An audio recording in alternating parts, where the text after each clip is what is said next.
The distress signal had been repeating for 11 years, 4 months and 7 days, and Commander Sarah Velez was the only person in the United Earth Fleet who had never stopped listening. Her knuckles were white against the throttle as the patrol cutter Silent Night dropped out of FTL on the edge of the Kyreth Nebula, exactly 3 light-years outside authorized patrol space. The console in front of her displayed the same image she'd memorized 1,000 times, a single Alliance-class colony transport, designation Hope of Jericho, drifting dead in the void with all hands presumed lost. Presumed. Not confirmed. That single word had cost Sarah her rank, her reputation, and nearly her sanity. "Command is going to hang me for this," she muttered, her breath fogging the cold viewport. The ship's AI, a stripped-down military unit she'd reprogrammed herself, responded in a flat voice. "Your probability of court-martial currently stands at 97%. Would you like me to prepare a defense statement?" "No, I want you to keep scanning for transponders." 11 years ago, the Hope of Jericho had departed Mars Station with 847 souls aboard, scientists, engineers, families bound for the outer colonies. Among them was a 6-year-old girl who had waved at Sarah through the embarkation window, pressing a sticky handprint against the glass. Sarah's niece, her sister's only child. The ship had vanished 3 weeks into its journey. No debris, no distress call beyond the initial automated burst. The official inquiry declared it a catastrophic drive failure. Instant, merciful, unrecoverable. Sarah had attended the memorial service in full-dress uniform, stood in the rain while names were read aloud, and accepted condolences from officers who couldn't meet her eyes. Then she'd gone home and pulled the raw telemetry. The drive failure theory didn't hold. The power curve before the signal cut was wrong. The gravitational displacement was off by a fraction of a degree, a detail so small only a pilot with Sarah's particular brand of obsession would notice. Something had pulled the Hope of Jericho off course, something had grabbed it, and the fleet had said, essentially, so what? 847 lives were a tragedy, but not worth a search mission into unclaimed space. Not worth risking ships or personnel or political capital. Sarah had risked everything anyway. The scanner chirped. Her heart stopped. Passive sensor array detects a metallic signature, consistent with Alliance construction, the AI reported. Range, 47,000 kilometers, bearing 03 Mark 15. There's no way. Sarah's hands flew across the controls, pushing the Silent Night into a cautious approach. "Show me."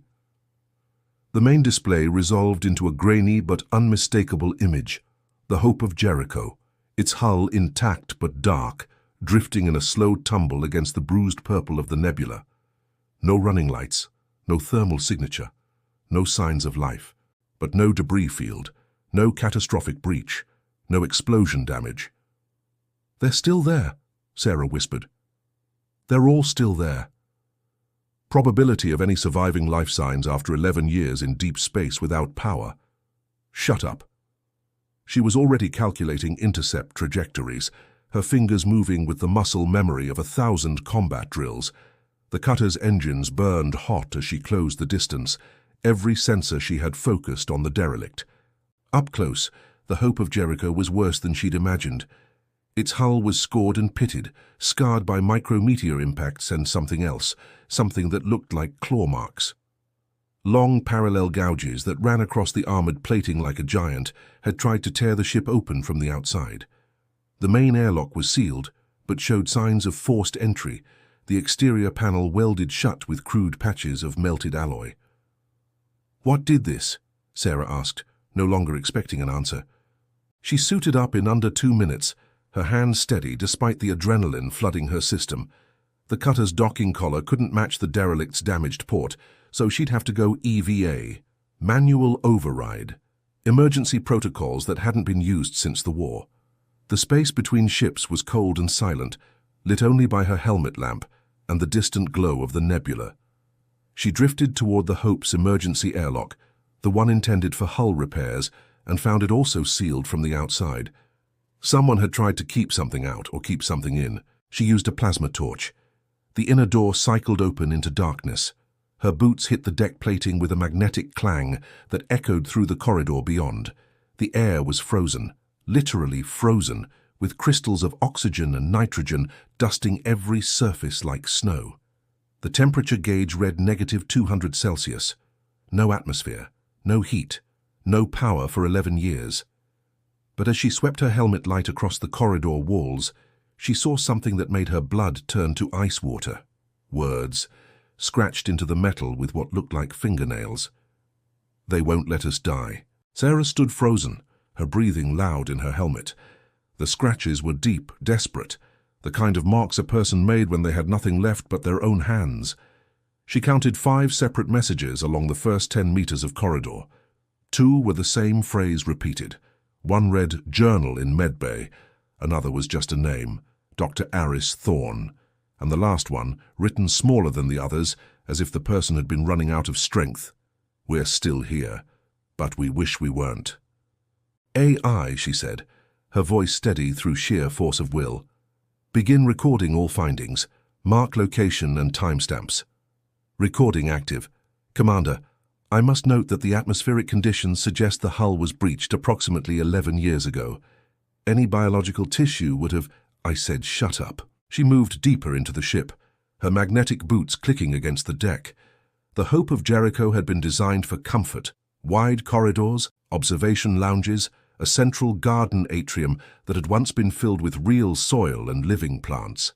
Now it was a tomb, a mausoleum of frozen air and scratched confessions. The medbay was 3 decks down, accessible through a maintenance shaft after she found the main lifts frozen solid. She had to cut through 2 emergency bulkheads that had been sealed from the inside. Behind the second one, she found the first body. It was a woman, curled against the bulkhead door as if she'd died trying to keep something out. Her spacesuit was torn in a dozen places, the fabric shredded in long, parallel rips that matched the gouges on the hull. Her faceplate was cracked, and inside her face was frozen in an expression of absolute terror. But it wasn't the expression that made Sarah stumble back, her hand flying to her mouth. It was the fact that the body was fresh. Not 11 years old, not even 11 weeks old. The skin was still intact, the eyes still held moisture. The blood, and there was blood, frozen in a spray pattern across the bulkhead, was still red. What the hell happened here? The AI's voice was quieter now, as if it too was unsettled. "Commander, I am detecting anomalous molecular readings from the deceased. There appears to be cellular preservation beyond natural limits. A form of cryostasis, but without standard preservation methods. The cells are frozen, but the structures are intact, entirely intact. That's not possible." Agreed. And yet. Sarah forced herself to move past the body, to open the medbay door. The hydraulics groaned but gave way, and her helmet light revealed a scene that would haunt her for the rest of her life. The medbay was a library, not of books, of data. Hundreds of physical data crystals, each one labeled with a date and a name, stacked in neat piles on every available surface. Surgical beds had been converted into storage racks. The autodocs had been stripped for parts, their components jury-rigged into some kind of power generator that sat in the center of the room, dark and cold. And on the main examination table, surrounded by the data crystals like a king on a throne of memory, was a body that had been carefully preserved under a sheet of transparent aluminum. A male, middle-aged, dressed in a doctor's coat that had been neatly folded across his chest. His hands were crossed over his heart. His eyes were closed. A plaque had been placed beside him, etched with the same desperate handwriting, Dr. Aris Thorne. He found the pattern. He paid the price. May the next one understand faster than we did. Sarah picked up one of the data crystals. The label read Cycle 47, Dr. Thorne, Final Notes. She slotted it into her suit's reader, and the doctor's face appeared in her helmet display, a holographic recording, his expression exhausted but determined. "If you're watching this," the recording began, "then someone has found us. That means either the fleet finally sent help, or some poor soul made the same mistake we did and came looking. I hope it's the former. I'm afraid it's the latter." The doctor's image paused, rubbed its eyes, and continued. "I'm going to explain this as quickly as I can, because time is the one thing we don't have. The Hope of Jericho didn't suffer a drive failure. We were taken. Something in this nebula, Something we can't see, can't touch, can't even fully detect, reached out and grabbed us. It pulled us off course, dragged us here, and then it started feeding. Sarah's blood ran cold. Feeding? Not on our bodies, on our emotions, on our fear, our hope, our despair. It's a psychic predator, and it's been using us as cattle for 11 years. It keeps us alive. It preserves our bodies, repairs our cells, even resuscitates us when we manage to die. Because dead prey doesn't produce fear. It wants us conscious, it wants us terrified, and it never, ever stops. The doctor's voice cracked, and for a moment he looked away from the camera. We've tried everything. Suicide, mass suicide. We tried to vent the atmosphere, but it sealed the breaches. We tried to overload the reactor, but it drained the core before we could trigger the explosion. We tried to fight. God knows we tried to fight. But you can't kill something that doesn't have a body. It's a consciousness, a hunger, a goddamn parasite. He held up a data crystal identical to the one Sarah was holding. But I've found something. A pattern. Every time it feeds, every time it cycles through its hunger and its digestion, there's a window. A fraction of a second where its hold on us weakens. I've measured it. I've confirmed it. And if we could hit it during that window, hit it with something it can't ignore, I think we could kill it. The doctor leaned closer to the camera, his eyes blazing. The problem is the window is only open for 3 milliseconds. And we don't have a weapon that can fire that fast.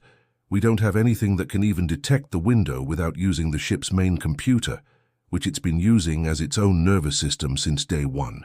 It's a trap. Everything is a trap. Every answer leads to another question. Every solution creates a new problem, and every time we get close to winning, he stopped.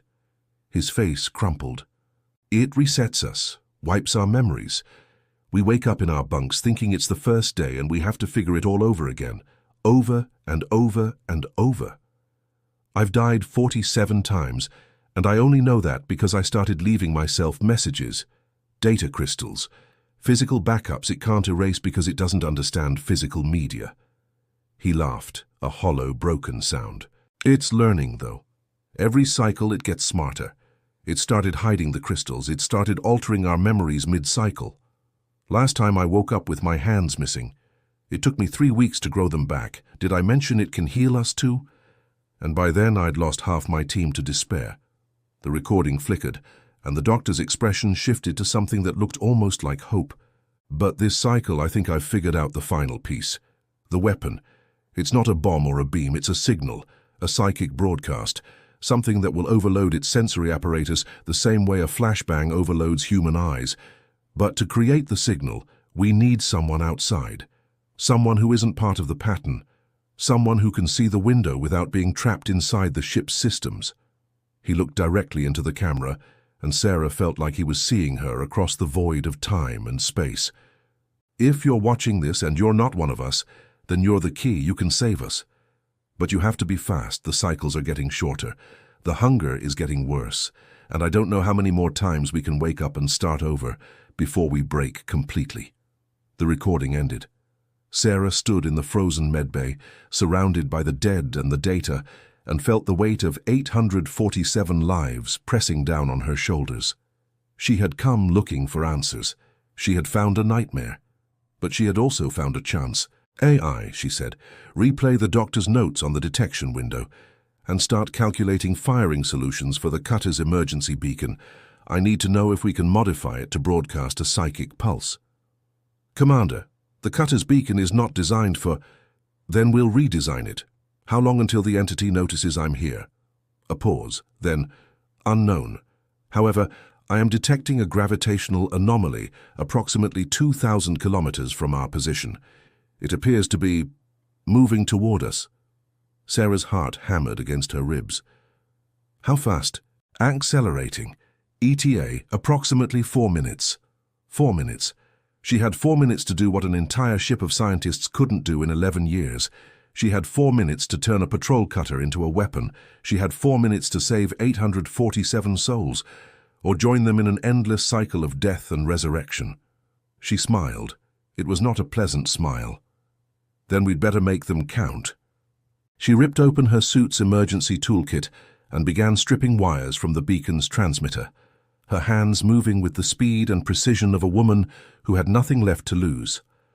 The AI fed her calculations, probabilities, potential modifications. She discarded 90% of them. The remaining 10% were insane, impossible, suicidal. She did them anyway. The gravitational anomaly grew closer. The ship's hull began to vibrate with a low humming frequency that she felt in her teeth. The frozen air in the corridor outside the medbay began to move, not warming but swirling, as if something was breathing through the emptiness. "Commander," the AI said, its voice calm despite the urgency, "the entity appears to be attempting to establish a psychic link. I am detecting neural interference patterns consistent with— block it. Route all power to the beacon. The cutter's power reserves are at 12%. The beacon modification requires at least 40% to generate the necessary pulse frequency." Sarah looked at the frozen bodies around her. She looked at the data crystals. She looked at Dr. Thorne's peaceful face beneath the transparent aluminum sheet. "Then we'll use the ship's reactor." "Commander, the Silent Knight's reactor is not designed for—" "I'm not talking about the cutter's reactor." She turned and ran, magnetic boots clanging, her suit's oxygen alarm beginning to beep a warning she ignored. The Hope of Jericho's reactor was cold, but intact. 11 years of inactivity meant nothing if she could jump-start it, and if she couldn't, the entity would claim her anyway. The hum grew louder. The walls around her began to warp slightly, the metal rippling like water as something invisible pressed against the fabric of reality. She felt it in her mind then, a presence, vast and cold and infinitely hungry, brushing against the edges of her consciousness like fingers reaching through fog.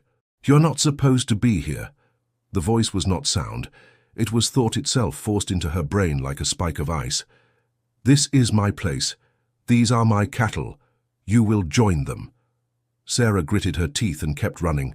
"AI, can you hear me?" "Barely. The neural interference is intensifying. I am routing auxiliary power to your suit's cognitive shields." Cognitive shields. Such fragile things. I have crushed stronger minds than yours. "And yet you haven't crushed mine yet," Sarah snarled, diving through a maintenance hatch and sliding down a ladder into the reactor chamber. The Hope of Jericho's reactor was a thing of beauty, a miniature star contained in magnetic bottles, designed to power a colony ship for decades. Cold and dark now, its core dormant, but intact. Sarah landed on the control platform and immediately began cycling startup sequences, her fingers flying across dead screens that flickered weakly as emergency batteries responded to her commands. "You cannot power the reactor. I have drained it. I have drained everything." "Then why are you worried?" Sarah asked, not bothering to hide the challenge in her voice. "If you're so sure I can't win, why are you talking to me? Why not just take me?" The presence paused. In that pause, Sarah felt something she hadn't expected. Uncertainty. "You are different. The others feared me from the moment they arrived. You were afraid before you ever saw me." Sarah's hands never stopped moving. The reactor was responding, barely but responding. Magnetic fields flickered to life. The core temperature began to rise from absolute zero to something approaching operational. "For you want to know why I'm different?" she asked, her voice low and hard. "Because I've already lost everything. My niece was on this ship. My sister died of grief 2 years after the memorial service. My career is over. My friends are gone. I have nothing left to live for except the chance to make things right. Then you have everything to lose." "No." Sarah slammed her palm against the reactor ignition. "I have nothing to lose, and that makes me the most dangerous person you've ever met." The reactor roared to life. Light flooded the chamber. Clean, bright, fusion-born light that pushed back the darkness and the hum and the presence scraping against her mind. Sarah felt the entity recoil, felt its surprise and its sudden, sharp fear. Impossible. The reactor was dead. I killed it. "You killed the primary fuel cells," Sarah said, connecting the cutter's power conduit to the reactor's emergency output. "But you forgot the backup. You forgot that human engineers design for failure. You forgot that we plan for the worst-case scenario." The beacon modification was almost complete. The AI had calculated the frequency, the timing, the precise 3-millisecond window when the entity would be vulnerable. All Sarah had to do was trigger the pulse at exactly the right moment. But the entity wasn't stupid. It had learned. It had adapted. And as Sarah reached for the trigger, the world dissolved. She was on Mars again, standing in the embarkation bay, watching her niece wave through the viewport. The little girl's handprint was still on the glass. Her smile was still bright. And behind her, the Hope of Jericho was preparing to depart. "Stay," her niece said, and her voice was wrong. Too old, too knowing, too hungry. "Stay with me. Stay forever. You don't have to save anyone. You just have to let go." Sarah felt the temptation like a physical weight. The memory was perfect. The illusion was flawless. She could feel the warmth of the Martian sun, hear the announcements over the intercom, smell the recycled air of the embarkation bay. But she had spent 11 years memorizing the face of the child she'd lost. She knew every freckle, every tooth, every strand of hair. And the face in front of her was missing one thing, a tiny scar above the left eyebrow, from a fall off a playground slide when her niece was 4. The entity had gotten the details wrong. "Nice try," Sarah whispered, and pulled the trigger. The beacon pulse wasn't loud. It wasn't bright. It was simply there, a frequency that existed outside normal space, a psychic shockwave that tore through the nebula like a scream through a library. Sarah felt it pass through her, through the ship, through the entity itself, and the entity screamed. Not in her mind this time, in reality, in the fabric of space around her. The walls of the reactor chamber cracked, the viewports shattered. The gravitational anomaly that had been approaching suddenly reversed direction, contracting in on itself like a dying star. "What have you done?" "Your worst nightmare," Sarah said, and triggered the pulse again. The second shockwave was stronger. The entity's scream became a death rattle, a sound that vibrated through the ship's hull and echoed off the nebula's gas clouds. The presence in Sarah's mind, the cold, hungry weight that had been pressing against her consciousness, began to fray at the edges. "No, I have fed for eons. I have consumed worlds. You cannot watch me." The third pulse was the last. Sarah's suit was sparking, her oxygen nearly gone, the reactor flickering on the edge of meltdown.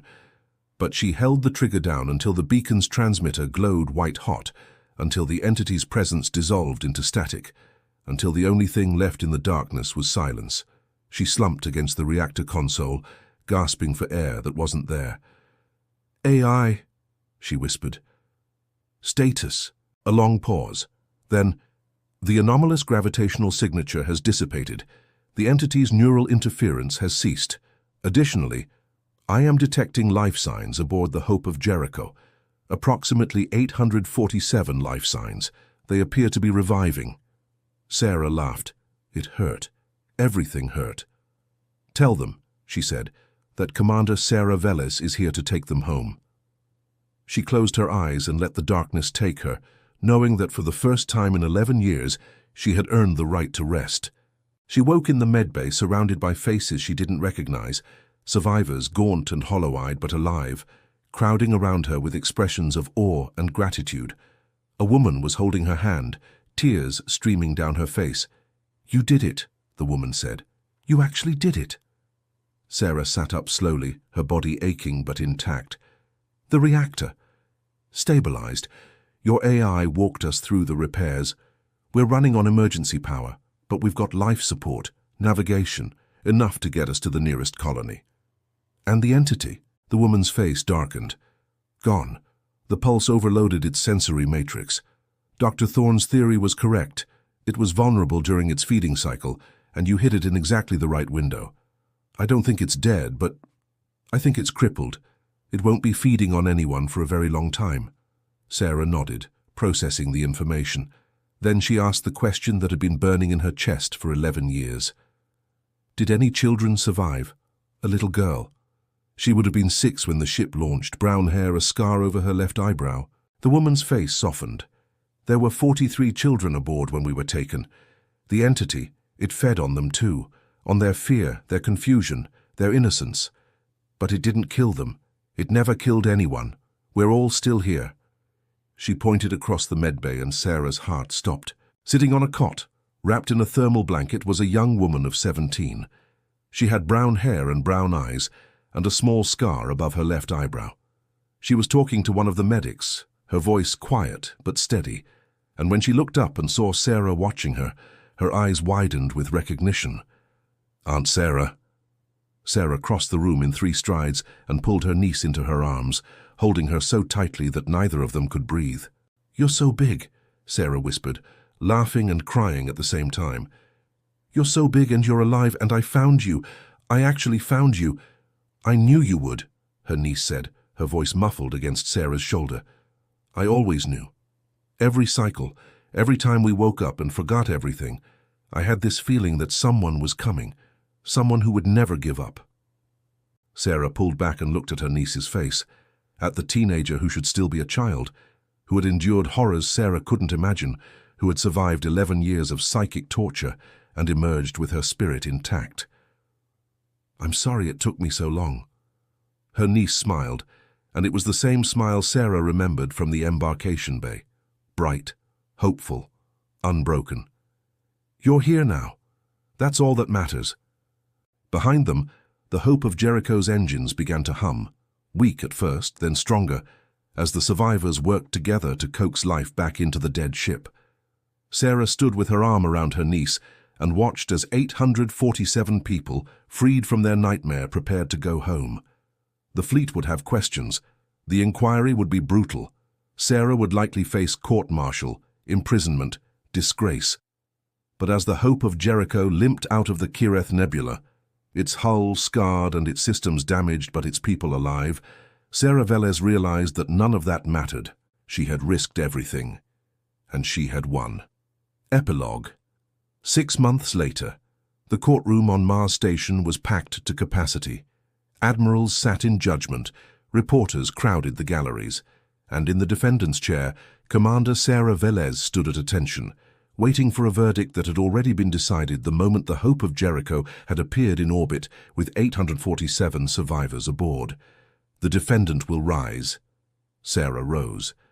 The head admiral, a woman with grey hair and kind eyes, looked down at her with an expression that was difficult to read. "Commander Sarah Velez, you are charged with theft of a military vessel, unauthorized operation of fleet equipment, violation of patrol boundaries, and conduct unbecoming an officer.